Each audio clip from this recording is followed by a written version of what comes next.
Hello നമസ്കാരം. വൈകുന്നേരം school വിട്ട് വന്നാൽ ഞാൻ ആദ്യം പോകുന്നത് കിച്ചണിൽ തന്നെയാണ് കേട്ടോ.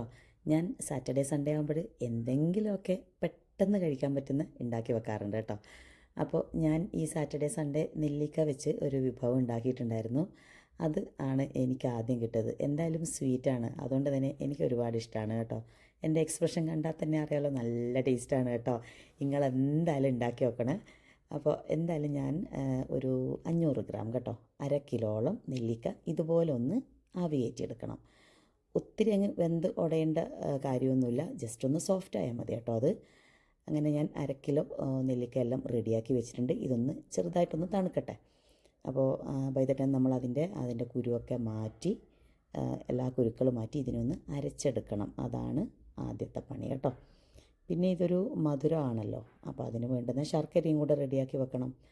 ഇപ്പം നെല്ലിക്കയുടെ സീസണാണ് കേട്ടോ, അതുകൊണ്ടാണ് ഞാൻ ഈ ഒരു റെസിപ്പി പെട്ടെന്ന് ചെയ്യാമെന്ന് വിചാരിച്ചത്. അപ്പോൾ എല്ലാം എൻ്റെ നെല്ലിക്കയൊക്കെ റെഡി ആയിട്ടുണ്ട്. നെല്ലിക്കയുടെ ഗുണങ്ങളെക്കുറിച്ചൊന്നും ഞാൻ പ്രത്യേകിച്ച് പറയേണ്ട ആവശ്യമൊന്നുമില്ല, എല്ലാവർക്കും അറിയാവുന്നതാണ്. അപ്പോൾ നെല്ലിക്ക ജ്യൂസൊക്കെ നമ്മൾ ഉണ്ടാക്കി കഴിക്കുമല്ലോ, അതൊന്നും ചിലപ്പോൾ നമുക്ക് എപ്പോഴും കഴിക്കാൻ പറ്റണമെന്നില്ല അല്ലേ. അപ്പോൾ ഇതുപോലെ ഉണ്ടാക്കി വെച്ചാൽ നമുക്ക് എനി ടൈം കഴിക്കാമല്ലോ. അപ്പോൾ ഈ ഒരു റെസിപ്പി അതുകൊണ്ട് തന്നെ ഇത് എന്തായാലും നിങ്ങളൊന്ന് സേവ് ചെയ്ത് വെച്ചേക്ക് കേട്ടോ. അപ്പോൾ ഞാൻ ഇതിന് വേണ്ടിയിട്ടുള്ള ശർക്കര ഉരുക്കാൻ വെച്ചിട്ടുണ്ട്. ഇതിൻ്റെ അളവ് എന്ന് പറയുന്ന ഒരു 1:1 പ്രൊപ്പോർഷനിലാണ് ഞാൻ എടുത്തിരിക്കുന്നത്. അതായത് 1/2 കിലോ നെല്ലിക്കയ്ക്ക് ഏകദേശം 1/2 കിലോളം ശർക്കര ഞാൻ എടുത്തിട്ടുണ്ട്. 1/2 കിലോ എടുത്തോളൂ, അപ്പോൾ കുറച്ചൊരു മധുരം നല്ല രീതിയിലുണ്ടാവും. ഞാനൊരു 1/2 കിലോയിൽ നിന്ന് കുറച്ച് ശർക്കര മാറ്റി വെച്ചു, അത്രയേ ഉള്ളൂ. എനിക്ക് അത്രയും മധുരം വേണ്ട. എന്താ അടുത്ത പരിപാടി, നമ്മുടെ നല്ല ചുവട് കട്ടിയുള്ളൊരു പാത്രം എടുക്കണം. നോൺ സ്റ്റിക്ക് ആണെങ്കിൽ നല്ലതാണ് കേട്ടോ, എളുപ്പമുണ്ട് കുറച്ചുകൂടെ. പിന്നെ നമ്മുടെ നെല്ലിക്കയും അരച്ചു വെച്ച നെല്ലിക്കയും ശർക്കരയും ചേർത്ത് ഇതുപോലെ ഇങ്ങനെ തുടരെ ഇളക്കി ഇതിനകത്തുള്ള വെള്ളം മുഴുവനും വറ്റിച്ചെടുക്കണം. അതാണ് നമ്മുടെ ടാസ്ക് കേട്ടോ. ഞാനിത് ഏകദേശം ഒരു ലോ ഫ്ലെയിമിൽ വെച്ചിട്ടാണ് ചെയ്തത്. ലോ അല്ല, ഒരു മീഡിയം ഫ്ലെയിമിൽ വെച്ചിട്ടാണ് ഞാൻ ത്രൂ ഔട്ട് ചെയ്തത് കേട്ടോ. അതുകൊണ്ട് തന്നെ കുറച്ചധികം സമയം എടുത്തിട്ടുണ്ടായിരുന്നു.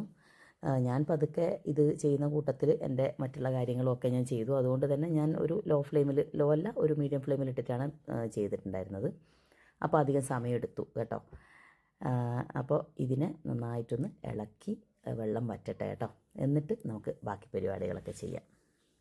നോൺ സ്റ്റിക്കിലാവുമ്പോഴുണ്ടല്ലോ നമ്മൾ ഇടയ്ക്കൊന്ന് ഇളക്കി കൊടുത്താൽ മതി കേട്ടോ. മറ്റുള്ള വെസൽസിലാവുമ്പോൾ നമ്മൾ എപ്പോഴും തുടരെ ഇങ്ങനെ ഇളക്കിക്കൊണ്ടേ ഇരിക്കേണ്ടി വരും. അപ്പോൾ ഏകദേശം ഒന്ന് വെള്ളമൊക്കെ ഒന്ന് വറ്റിയാൽ ഇതിനകത്തേക്ക് ആഡ് ചെയ്യേണ്ടതാണ് നെയ്യ് കേട്ടോ. അപ്പോൾ ഞാൻ ഏകദേശം ഒരു 3 ടേബിൾ സ്പൂൺ നെയ്യ് ഉപയോഗിച്ചിട്ടുണ്ടാവും. അപ്പോൾ അത്രയും വേണ്ടാന്നുണ്ടെങ്കിൽ അത്ര ഉപയോഗിക്കേണ്ട. ഇനി അതിൽ കൂടുതൽ വേണമെന്നുണ്ടെങ്കിൽ അങ്ങനെയും ഉപയോഗിക്കാം കേട്ടോ. നല്ല ടേസ്റ്റാണ്. എങ്ങനെയായിരുന്നാലും ടേസ്റ്റ് ഉണ്ടാവും. ആ നെല്ലിക്കയുടെ ടേസ്റ്റ് തന്നെയാണ് മുന്നിട്ട് നിൽക്കുന്നത്. ഇനി ഇതിനകത്തേക്ക് ഞാൻ ആഡ് ചെയ്തത് കുറച്ച് ഉണക്കമുന്തിരിയാണ്. ഓപ്ഷണലാണ്, വേണമെങ്കിൽ മാത്രം ആഡ് ചെയ്താൽ മതി.